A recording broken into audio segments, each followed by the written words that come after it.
Hello everyone. Chapter 4 and One Child, Two Language focus on the last two steps of the developmental sequence of new language acquisition. Those two steps are the child begin to go public in the new language, and the child and the second step is, or the second to the last step, is the child begin to productively use the new language. When children begin to go public in the new language, they often use telegraphic speech and formulaic speech. Telegraph speech, according to the book, is an almost ritualized for soliciting and providing information to the child. Let's say a child is holding a bone. An adult will ask the child, "What is that?" And the child will respond with a ball. If they know what it is and the point that the adults will state something along the lines of "very good. That is a ball. It is purple and pink ball."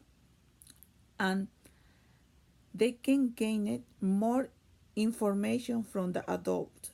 If the child doesn't know what the object they're holding is, or he or she holding, they'll shrunk, or they'll explicitly tell the adult that they don't know, and at that point the adult will tell them it is a ball.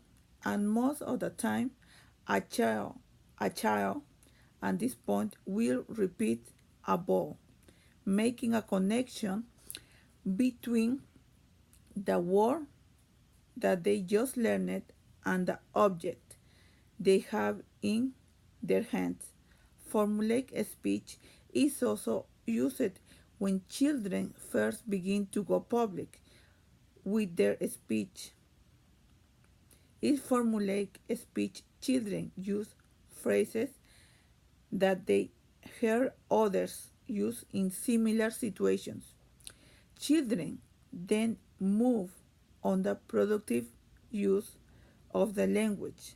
This is when children analyze and start guessing how the language will be used. So, for instance, a lot of English language learners will understand that when they add ed to the end or to the end of the verb, it makes past sense.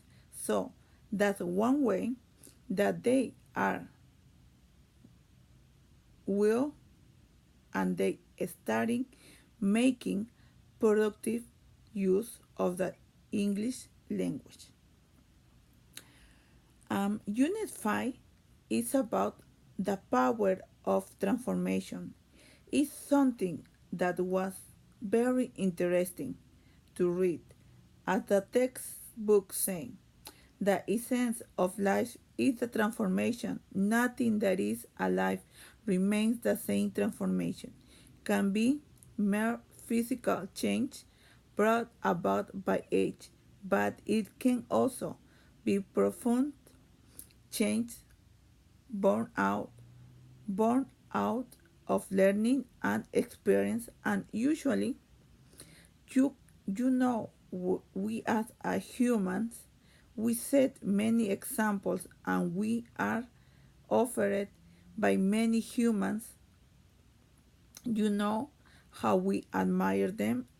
The human spirit has the potential to evolve by embracing generosity, kindness, courage, patience, honesty, and peacefulness as ways of being something that the objective of the unit was basically to explore the human potential of transformation and express it, and literally works for children and adults.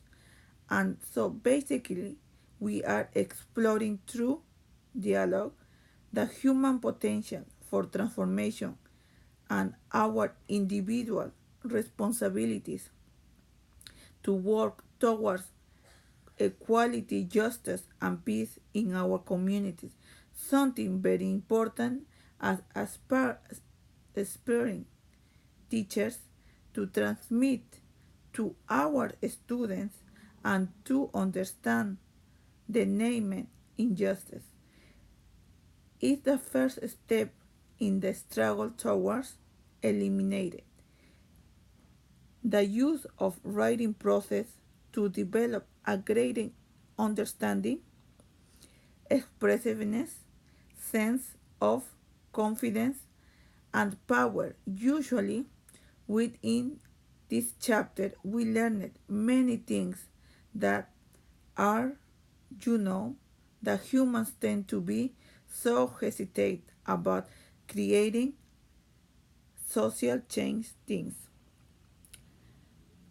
Are we should invite students, you know, to do examples.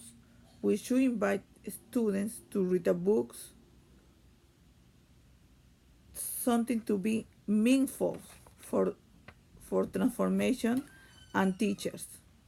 We need to select the text that is engaged to our children and that they will create, they will enjoy what they read. Unit 6, we were understanding the past and created the future. Within this text, we are trying to what the text invite to us to understand what's to promote a better understanding of self by learning about the efforts of those who came before us and the family and the community history we have inherited to study the past in order to learn the future. It is important because it builds positive contribution, something that as a teachers we should implant into our students' curriculum and lesson specialists. When learning a second language, we are to strengthen the bond between children and their parents or caregivers by sharing family histories and nurturing a sense of continuity. And then, as an important human characteristic, it is our capacity to offer each generation an enriched set of our experience. Thank you, and I hope you like it.